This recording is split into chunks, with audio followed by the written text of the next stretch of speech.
তার ঘরের ছেলের নাম কুসুম। আর এক রানী রাক্ষস রানী।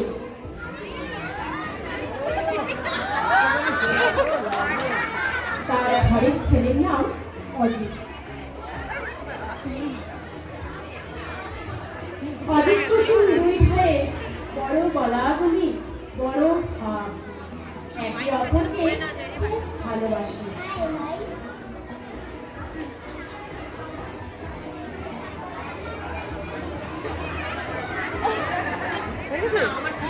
একদিন বড় রানী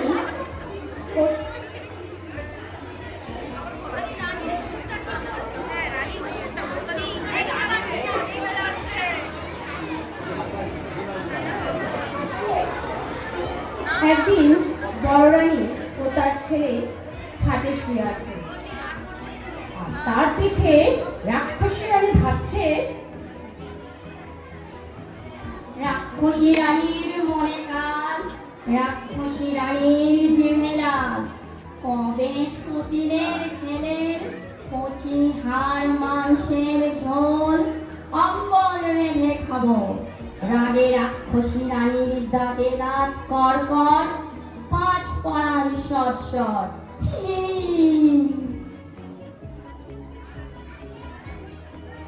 রাক্ষসী বড় রানীর দিকে রাগে তাকায়, রক্ত চুষে নেয়। এইভাবে রাক্ষসী রানী ভালো রানী রক্ত চুষে নিল ও দিনে দিনে ভালো রানী সব চালিল ও ধীরে ধীরে মৃত্যুর কোলে ঢলে পড়ল। বড় রানীর মৃত্যুতে রাজা শোকে কাতর হয়ে পড়লেন।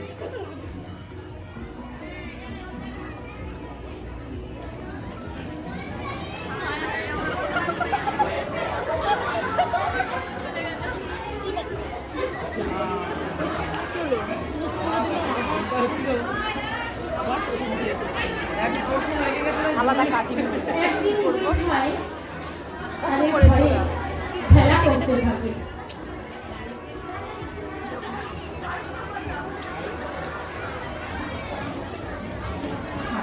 দুই ভাইকে খেলা করতে দেখে রাক্ষসী রানীর মনে ভীষণ হিংসা হয় ও সে হিংসার দৃষ্টিতে দেখতে থাকে। অজিতকে সর, কুসুমকে মর। অজিতকে সর, কুসুমকে মর।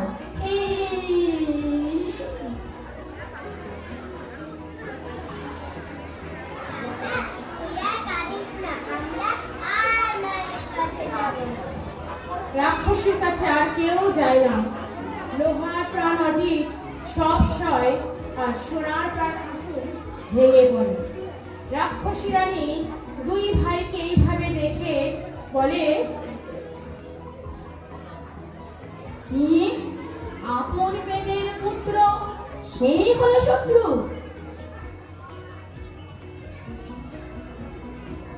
এইভাবে প্রতি রাতে রাক্ষসী রানী তার সাথীদের নিয়ে সারা রাত রাজ্যের সব ঘোড়া, গরু, হাতি খেতে লাগলো এবং রাজ্যে ত্রাহি ত্রাহি রব শুনল।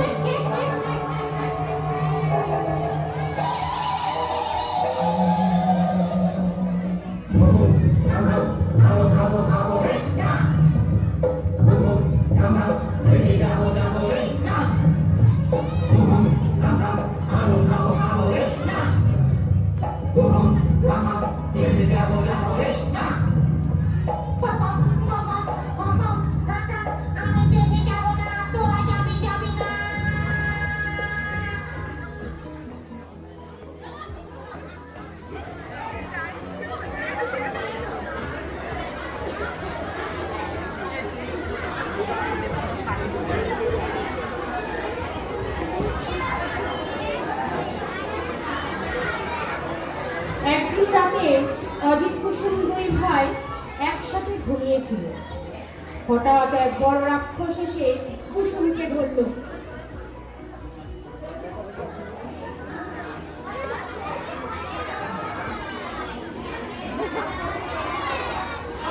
শব্দ শুনে রাজা ঘরে এলেন।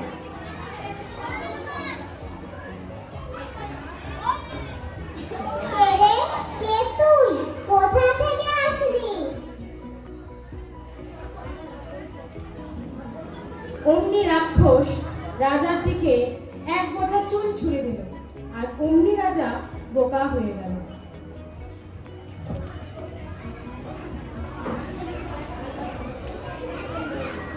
হঠাৎ অজিতের ঘুম ভেঙে গেল।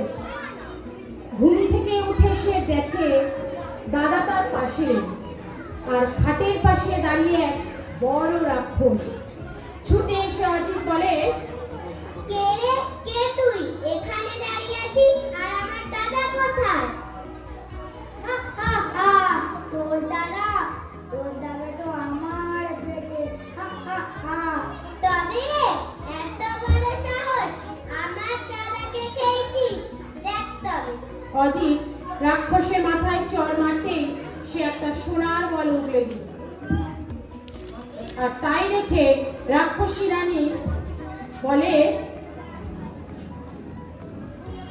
আপন পেটের ছেলে সেই হলো শত্রু, তবে তবে আজ তোকেই চিবিয়ে খাবো।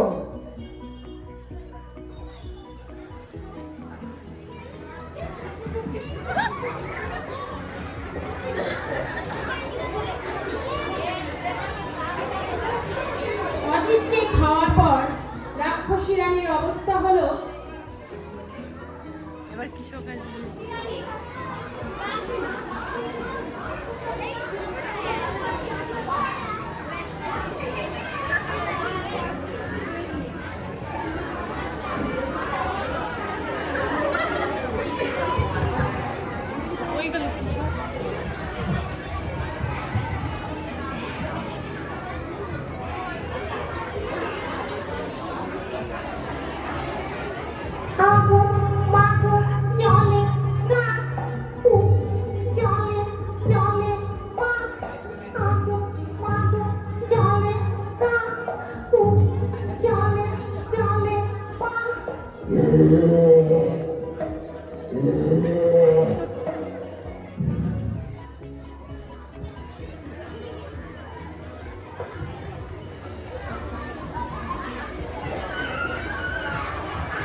পরদিন সকালবেলায় এক চাষি আপন মনে যাচ্ছিল চাষ করতে।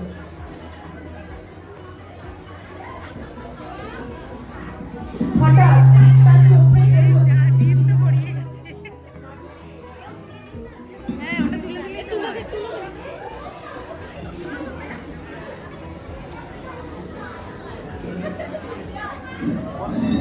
আরে ওটা কি, কোন পাখিটি? দেখি তো। সে ডিমগুলো হাতে নিয়ে দেখতে লাগলো। কিছু বুঝতে না পেরে যেই না ডিমগুলো মাটিতে আছাড় মেরে ফেললো, অমনি দুটো ফুটফুটে রাজকুমার বেরিয়ে এলো। চাষি তা দেখে পুরো অবাক হয়ে গেল। আরে কে তোমরা, তোমাদের নাম কি? আমি নীলকমল। আর আমি লালকমল। এটা কোন দেশ, এর নাম কি? বেশি নামটা জানতে চাও না, এই দেশের মানুষ বড় হয়ে হয়ে থাকে, তাই রাজামশাই বড় চিন্তিত।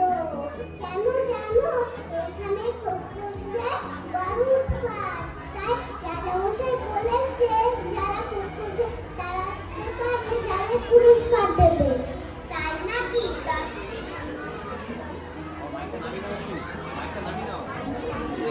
তবে আমরা এবার খোঁজ করব। দেশ থেকে কিভাবে খপ্পরদের উৎপাত করবে সেই জন্য রাজামশাই বড়ই চিন্তিত।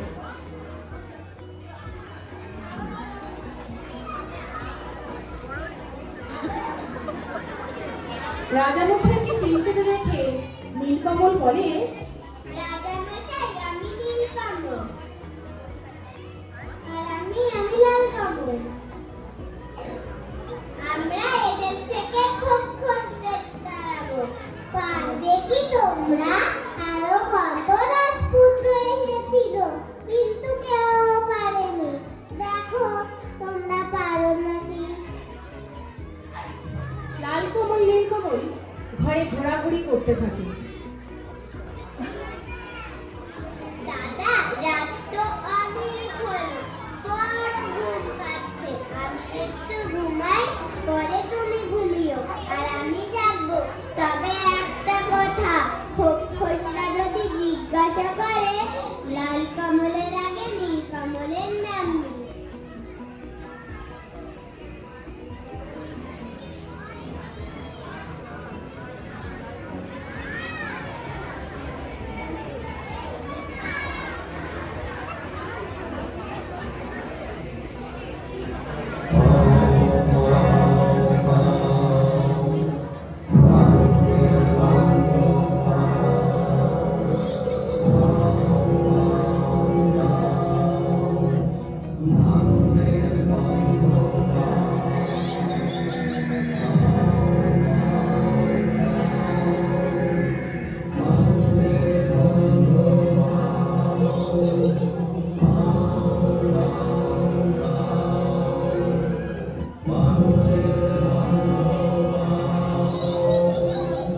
ও মা রাক্ষসী ছিল বাবারে।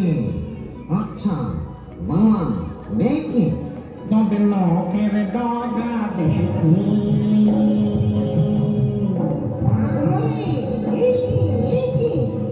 নখের ডগা যার ছুরির মতো ভাত না জানি হয় সে কি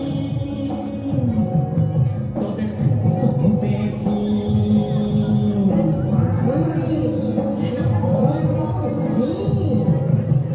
দেখা তো দিক তোরা যেন তোর হালের ঘোড়া কান্দে কান্দে কান মরে গেলুম বাবা হাতে খান খান মরে গেলুম মরে গেলুম মরে গেলুম মরে গেলুম মরে মা সন্দেহ হয়নি আমার পরীক্ষা করে দেখি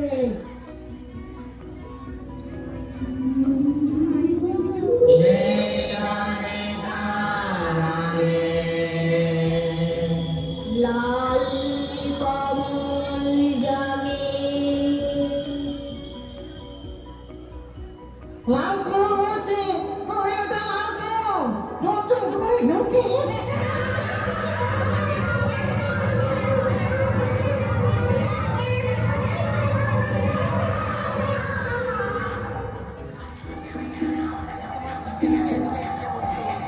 দাদা দাদা যাবো দাদা দাদা যাবো যাবো দাদা আরাম কাঠি জীবন কাঠি কে জানিস রে দেখো দুয়ারে বাগায় কে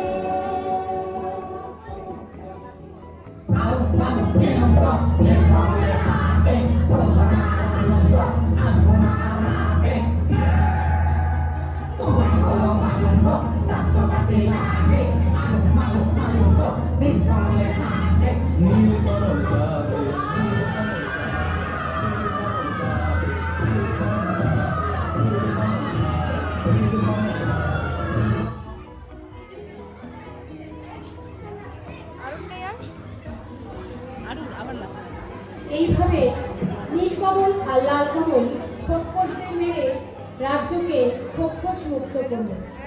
রাজ্যে আবার সুখ শান্তি ফিরে এলো। এবার তারা ভাবলো খোকস তো মারা গেল, কিন্তু রাক্ষস রানী তো বেঁচে রইল, এবার তাকে মারতে হবে। এইভাবে তারা রাক্ষসী রানীকে মারার জন্য 7 সমুদ্র পার করে রাক্ষসী রানীর দেশে এসে পৌঁছালো। আর সেখানে ছিল জটিবুড়ি। তাদের দেখে জটিবুড়ি বলল,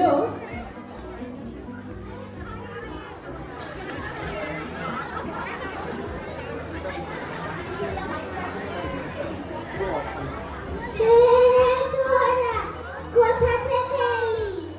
আমরা কোনো নাতি গলি না। নাতি? তোদের গা থেকে তো মানুষ মানুষ গন্ধ। আচ্ছা, এই লোহার কলাই চিবিয়ে খেতে পারিস কিনা? দেখো তো দিদা, হয়েছে কিনা, হয়েছে কিনা। হ্যাঁ, তাই তো তোরাই আমার নাতি। এইভাবে দুই ভাই জটিবুড়ির বিশ্বাস অর্জন করে রাক্ষসী রানীর প্রাণ ভোমরা কোথায় আছে তা জেনে নিল।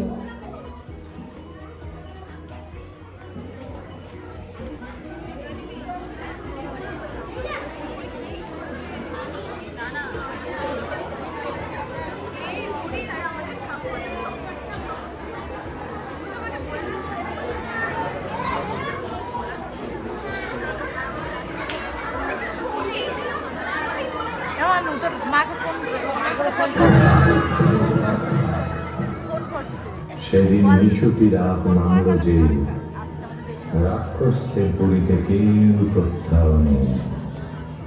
নীলকমল এলো সেই দিঘির পাড়ে চুপি সারে, এক ডুবে তুলে আনলো পাতালপুরীর কৌটো।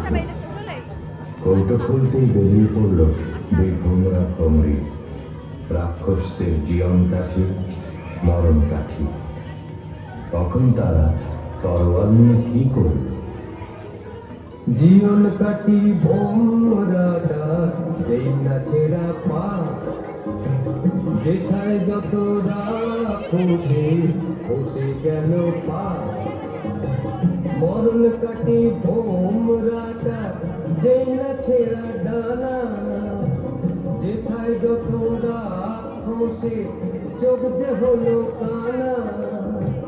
হাত পা ভাঙা চোখ কানা ওই মুন্ডুগুলো নড়ে, হুড়মুড়িয়ে ছুটে আসে খাও খাও করে। যেই না এবার ভোমরাটা বুকে পড়ল ভার, রাক্ষসী রানী মা মরে ধড়ফড়িয়ে গা।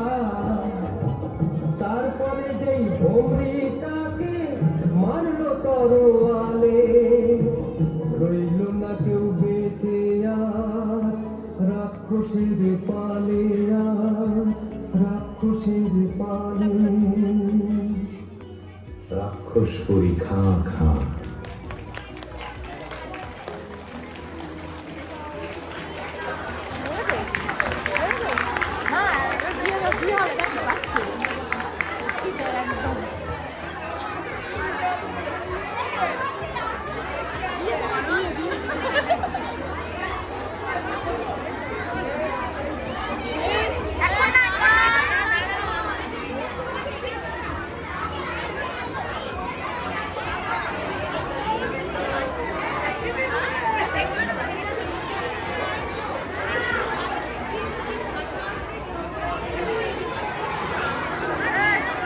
একটা রাক্ষস আর বেঁচে রইল না।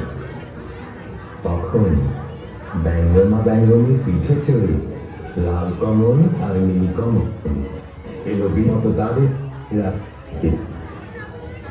তখন রাত্রি পড়ে গেল হুমস। দুর্গার কুমার এই পুরীতে এলো, রাক্ষস মেরেছে সব বিপদ কেটে গেল।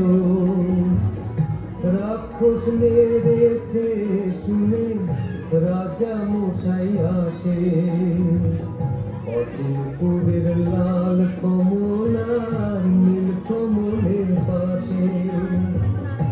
অর্ধেক রাজত্ব আর দুই রাজকন্যার সাথে, লাল কমলা নীল কমলের বিয়ে হবে রাতে।